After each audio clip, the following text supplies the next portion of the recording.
तो दोस्तों आज हम जिस मूवी को एक्सप्लेन करने जा रहे हैं वो एक हिस्टोरिकल बायोग्राफी पर बेस्ड है जिसमें हम नेपोलियन की हिस्टोरिकल अचीवमेंट्स और उसका वे ऑफ लिविंग स्टाइल देखेंगे।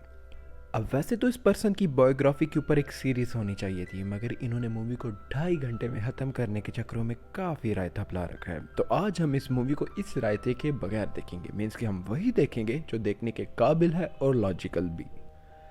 अब मूवी में हमें फ्रांस का एक शहर दिखाया जाता है जहाँ एक लड़की को सजाए मौत दी जा रही है। हम देख पाते हैं कि इर्द गिर्द के लोग इस लड़की की कटी हुई गर्दन देखने के लिए काफ़ी एक्साइटेड हैं और साथ ही साथ चीयर अप भी कर रहे हैं, जिससे हम इन लोगों के कल्चर और इनकी मेंटल सिकनेस का अंदाज़ा लगा सकते हैं। जब लड़की की गर्दन फाइनली काट दी जाती है तो सारे लोग हंसते हंसते अपने घरों को जाने लगते हैं और इन्हीं लोगों में हमें नेपोलियन भी दिखाया जाता है, जो इन जैसा तो नहीं बल्कि इनसे काफ़ी डिफरेंट बिहेव कर रहा था, क्योंकि नेपोलियन फ्रांस की आर्मी का एक काफ़ी काबिल और इंटेलिजेंट सोल्जर था। जिसके बाद हमें दिखाया जाता है कि नेपोलियन फ्रांस के मिलिट्री जनरल जिसका नाम पॉल है से मिलने जाता है।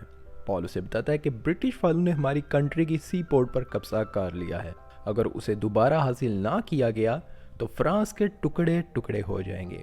मगर हमारे पास इतनी तोपें नहीं कि हम ब्रिटिश वालों का मुकाबला कर सकें। मगर नेपोलियन उसे बोलता है कि हम उन्हीं की तोपें हासिल कर उन्हीं के खिलाफ इस्तेमाल करेंगे। जिसके बाद नेपोलियन अपने कुछ सैनिकों के साथ छोटी तोपें इकट्ठी करता है और कुछ लोहे के टुकड़ों की मदद से इन्हीं तोपों को पिघलाकर चंद बड़ी तोपें बना लेता है, क्योंकि फ्रांस की बड़ी तोपें उसी सी पोर्ट पर मौजूद थीं जो कि अब ब्रिटिश के कब्जे में थीं। जिसके बाद हमें दिखाया जाता है कि रात के अंधेरे में नेपोलियन अपने सैनिकों के साथ उस बंदरगाह पर हमला कर देता है। अब ब्रिटिश वालों को रात के इस वक्त ना ही हमले की उम्मीद थी और ना ही इनकी कोई तैयारी, जबकि नेपोलियन अपने सैनिकों के साथ बंदरगाह की दीवारों पर मसलसल हमला करता जा रहा है और साथ ही साथ इन्हें लेकर बंदरगाह की तरफ आगे बढ़ता जा रहा है ताकि वो बंदरगाह की दीवार पर मौजूद बड़ी तोपों को अपने कब्जे में ले सके और इन्हें इस्तेमाल में लाया जा सके। नेपोलियन ऐसा करने में कामयाब हो जाता है, जिसके बाद वो इन्हीं बड़ी तोपों की मदद से साहिल पर मौजूद तमाम ब्रिटिश बहरी जहाज़ों को तबाह कर देता है। अब नेपोलियन की इस कामयाबी पर उसे फ्रांस का जनरल बना दिया जाता है, लेकिन जंग के दौरान इसका पसंदीदा घोड़ा भी मारा जाता है, जिस पर वो काफ़ी उदास हो जाता है। नेपोलियन की इस शानदार जीत पर एक पार्टी भी रखी जाती है, जिसके साथ साथ फ्रांस की गवर्नमेंट 41,500 प्रिजनर्स को भी रिहा कर देती है। इस पार्टी के दौरान नेपोलियन की नज़र एक लड़की पर भी पड़ती है, जिसे मन ही मन में नेपोलियन पसंद करने लगता है। अगले दिन नेपोलियन अपने ऑफिस में बैठा होता है, जहां एक बच्चा नेपोलियन के पास उसके मृत बाप की तलवार लेने आता है ताकि उनकी यादगार के तौर पर वो उनकी तलवार को अपने पास रख सके।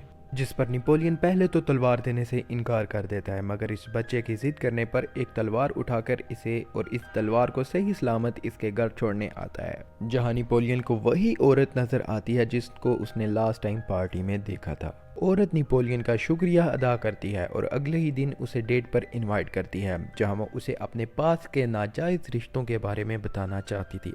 असल में ये एक काफ़ी कैरेक्टरलेस औरत थी और मूवी में भी इसे ऐसे ही दिखाया गया है। जिसके बाद हमें दिखाया जाता है कि फ्रांस के कुछ लोग मौजूदा सरकार से काफ़ी नाखुश थे।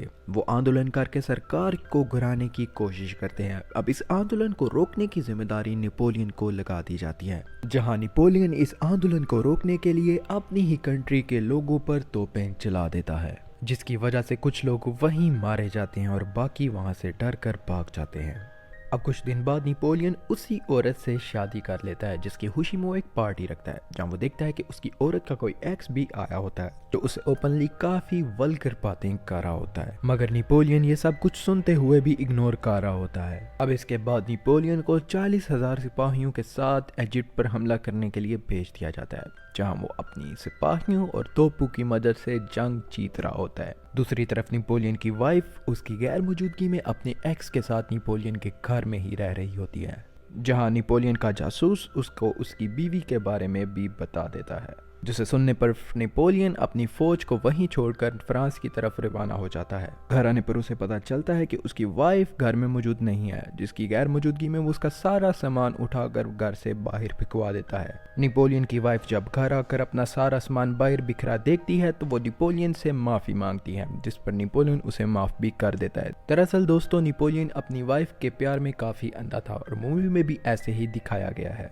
दूसरी तरफ फ्रांस की हुकूमत और इसके लोग नेपोलियन की इस हरकत को लेकर काफ़ी नाराज़ थे क्योंकि वो अपने सिपाहियों को जंग के मैदान में छोड़कर वापस आ गया था। मगर नेपोलियन इनसे बोलता है कि रशिया की फ़ौज ने हॉलैंड पर हमला कर दिया है और हालात को देखते हुए लगता है कि उसका अगला टारगेट फ्रांस है। जिसके बाद हमें दिखाया जाता है कि फ्रांस की गवर्नमेंट का एक हेड नेपोलियन से बोलता है कि हम चाहते हैं कि सत्ता को पलट दिया जाए, जिससे फ्रांस का पूरा निज़ाम नेपोलियन और उसके हाथों में आ जाएगा। जिसके बाद नेपोलियन उसके कहने पर 9 नवंबर 1799 के दिन ज़बरदस्ती मौजूदा सरकार के लोगों से इस्तीफ़ानामा पर साइन करवाने के बाद फ्रांस का प्रेसिडेंट और मिलिट्री जनरल बन जाता है।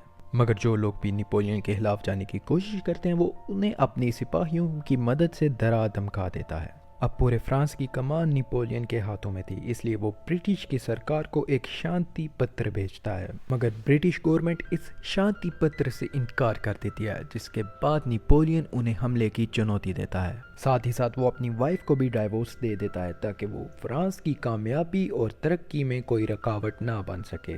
नेपोलियन के इस फैसले पर फ्रांस की आवाम भी काफ़ी खुश हो जाती है क्योंकि वो पूरी तरह से अपनी कंट्री के लिए ही कुछ करना चाहता था। अब अपनी वाइफ को डाइवोर्स देने के बाद वो अगले ही दिन ऑस्ट्रिया पर हमले के लिए निकल जाता है, जहां पे वो काफ़ी अक्लमंदी का मुजाहिरा करता है। वो अपनी सेना के साथ ही मौजूद पहाड़ी के जंगलों में घात लगाए बैठ जाता है और वहीं पर ऑस्ट्रिया की फौज का इंतज़ार करता है।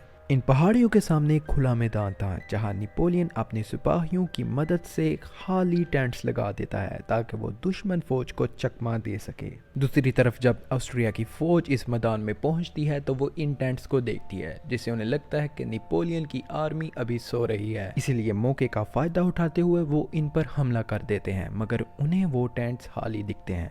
दूसरी तरफ नेपोलियन पास ही मौजूद पहाड़ के दरख्तों में घात लगाए बैठा था, जो अपनी तोपों का रुख इस मैदान की तरफ कर देता है।